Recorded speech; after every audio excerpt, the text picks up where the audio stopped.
Hello everyone, this is Artha Agrawal. Welcome back to my channel Agarwal study Point. हमने exercise 5.1 के सभी questions को completely solve कर लिया है। आज से हम स्टार्ट कर रहे हैं एक्सरसाइज 5.2 के क्वेश्चंस को सॉल्व करना।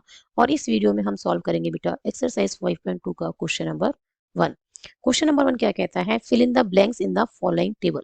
हमें एक टेबल गिवन है, ठीक है, हमें एक टेबल गिवन है और उस टेबल में हमें क्या करना है, जो ब्लैंक्स हैं उनको फिल करना है। ठीक है, given that A is the first term, D is the common difference and A N क्या है, nth term of the AP. Clear है? एपी की हमें फर्स्ट टर्म, कॉमन डिफरेंस और nth टर्म, ठीक है, और क्या है, एन की वैल्यू। ये इन फोर में से किसी भी थ्री वैल्यू समझो, हमें किन्हीं भी तीन की हमें वैल्यू गिवन है और फोर्थ की जो वैल्यू मिसिंग है वो हमें निकालनी है। जैसे फर्स्ट पार्ट में हम देखें तो ए डी एन की वैल्यू हमें गिवन है, nth टर्म की वैल्यू क्या होगी वो हमें फाइंड आउट करनी है। ऐसे ही सेकंड पार्ट में हम देखें तो ए एन और nth टर्म की वैल्यू हमें गिवन है, कॉमन डिफरेंस क्या होगा वो हमें फाइंड आउट करना है। ठीक है, तो 5 के 5 पार्ट्स में क्या है, हर एक रो में एक वैल्यू मिसिंग है जो हमें फाइंड आउट करनी है। नाउ फर्स्ट पार्ट में क्या है बेटा, ए हमें दे दिया 7, डी 3 है, एन 8 है और ए एन निकालना है। तो ए एन का फॉर्मूला क्या होता है, A plus N minus 1 into D.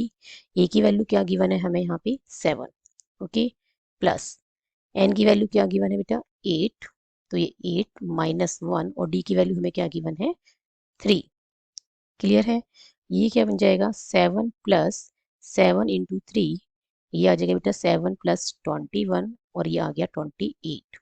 तो हम यहाँ पे क्या पुट कर सकते हैं, हम यहाँ पुट करेंगे बेटा 28। क्लियर है? नेक्स्ट वन क्या है, सेकेंड पार्ट में क्या गिवन है, ए की वैल्यू गिवन है, एन की वैल्यू हमें गिवन है और ए एन की वैल्यू गिवन है।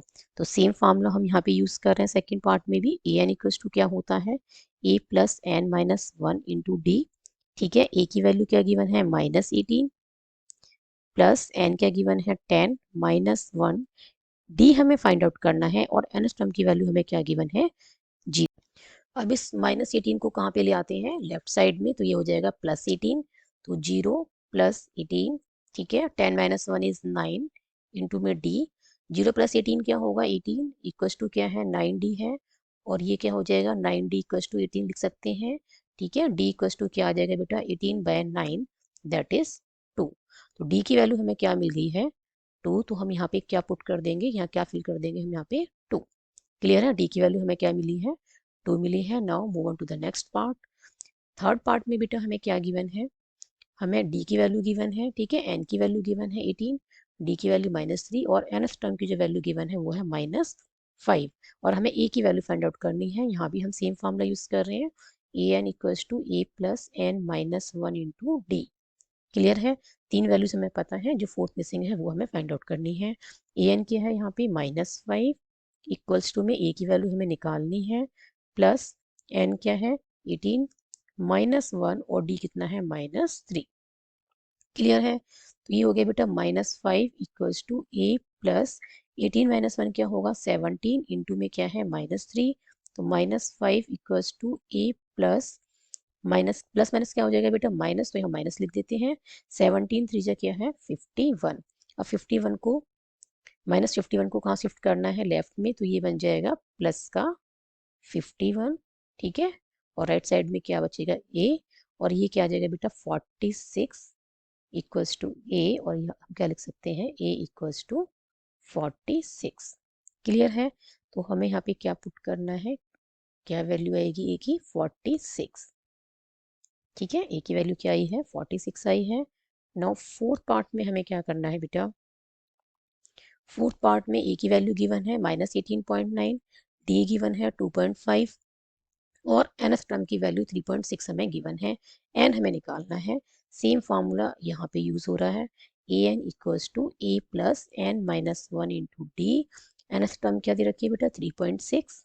क्लियर है? यहाँ पुट कर देते हैं, ए की वैल्यू क्या है -18.9, प्लस में एन हमें निकालना है, एन माइनस 1 आ गया, और डी की वैल्यू क्या है 2.5 है। ओके, तो ये आ गया 3.6 माइनस का 18.9 लेफ्ट में शिफ्ट करेंगे तो प्लस हो जाएगा, इक्वल्स टू में एन माइनस 1 इंटू में 2.5। इसको आप ऐड करते हैं 9 और 6 क्या हो जाएगा 15, 5 कैरी आया 1, 8 और 3 क्या हो जाएगा 11 और 1 12 का 2, ठीक है, कैरी कितना लग जाएगा 1, क्लियर है, और 1 एंड 1 2, तो ये क्या बन गया 22.5 इक्वल्स टू में क्या है n माइनस 1 इंटू में 2.5, अब ये बन जाएगा बेटा 22.5 डिवाइडेड बाय 2.5 इक्वल्स टू क्या है n माइनस 1। अब क्या करना है 22.5 और 2.5 है ना, न्यूमरेटर और डिनोमिनेटर दोनों को 10 से मल्टीप्लाई कर देंगे तो ये बन जाएगा 225 और ये बन गया 25 इक्वल्स टू n माइनस 1, ये इससे 9 टाइम्स कट हो जाएगा तो n की वैल्यू क्या आ जाएगी 9 प्लस 1 दैट इज 10, क्लियर है, क्योंकि ये -1 शिफ्ट होगा लेफ्ट में तो क्या हो जाएगा प्लस का 1, तो n की वैल्यू क्या आ जाएगी 9 प्लस 1 दैट इज 10। ओके, तो हम यहाँ पे क्या पुट कर देंगे, इस वाले ब्लैंक में क्या फिल करना है, n की वैल्यू क्या आ गई है 10। नाउ नेक्स्ट पार्ट जो है बेटा fifth part, this is the last part of question number 1। Fifth part में भी हमें ये वाला फॉर्मूला यूज करना है, A N equals to A plus N minus 1 into D. A की वैल्यू हमें गिवन है क्या है 3.5, ओके, प्लस एन की वैल्यू हमें गिवन है 105, क्लियर है, -1 और डी की वैल्यू जो हमें गिवन है वो क्या है 0, क्लियर, ए एन हमें निकालना है, ओके, ए एन हमें फाइंड आउट करना है, तो ए एन क्या होगा 3.5, अब प्लस में जो है बेटा 105 माइनस 1 इंटू 0 है, तो इसको आपको ब्रैकेट को सॉल्व करने की जरूरत नहीं है क्योंकि पूरा ब्रैकेट किससे मल्टीप्लाई हो रहा है 0 से, क्लियर है ना, ब्रैकेट में जो भी वैल्यू है वो किससे मल्टीप्लाई हो रही है 0 से, तो आपको इस ब्रैकेट को सॉल्व करने की जरूरत नहीं है, 105 माइनस 1 इसको आपको 104 लिखने की जरूरत नहीं है, आप डायरेक्ट लिख सकते हैं यहाँ पे 0, और ए एन क्या आ जाएगा यहाँ से 3.5, और ये हमने एक्सरसाइज 5.1 के क्वेश्चंस में देखा भी है, जब डी की वैल्यू 0 होती है ना, तो सभी टर्म्स की वैल्यू क्या आती है सेम, यहाँ ए की वैल्यू भी क्या है 3.5 है, और एनथ टर्म भी आप देख रहे हैं क्या आ रही है 3.5, क्लियर है, तो हम यहाँ पे क्या राइट कर देंगे 3.5, क्लियर, हमने सभी 5 पार्ट्स को सॉल्व कर लिया है। आई होप ये सॉल्यूशन आपको अच्छे से समझ में आया होगा। If you have any doubt then write in the comment section. यदि वीडियो पसंद आई हो तो like this video, share this video and subscribe my YouTube channel Agarwal study point.